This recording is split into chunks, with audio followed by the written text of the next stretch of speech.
വ്യാജ സ്വർണം നൽകാമെന്ന് വിശ്വസിപ്പിച്ച് ദമ്പതിമാരിൽ നിന്ന് 6 ലക്ഷം രൂപ തട്ടിയെടുത്ത അന്തർ സംസ്ഥാന സംഘത്തെ പോലീസ് അറസ്റ്റ് ചെയ്തു.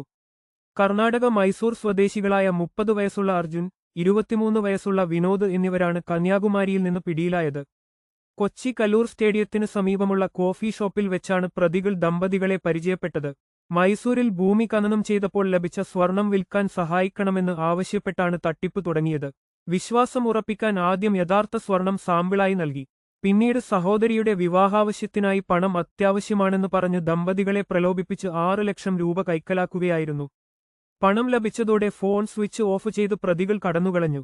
ദമ്പതികളുടെ പരാതിയെ തുടർന്ന് Kochi city police commissioner Kaliraj മഹേഷകുമാറിന്റെ നിർദ്ദേശപ്രകാരം പ്രത്യേക അന്വേഷണ സംഘം രൂപീകരിച്ചു. സൈബർ സെല്ലിന്റെ സഹായത്തോടെ പ്രതികളെ പിടികൂടുകയായിരുന്നു. കർണാടക, ആന്ധ്രാപ്രദേശ്, തമിഴ്നാട് തുടങ്ങിയ സംസ്ഥാനങ്ങളിലും കേരളത്തിലെ വിവിധ ഇടങ്ങളിലും ഇവർ സമാനമായി തട്ടിപ്പുകൾ നടത്തിയിട്ടുണ്ട്. പ്രതികളെ കോടതിയിൽ ഹാജരാക്കി. കൂടുതൽ വാർത്തകൾക്കായി ഈ ചാനൽ സബ്സ്ക്രൈബ് ചെയ്യുക.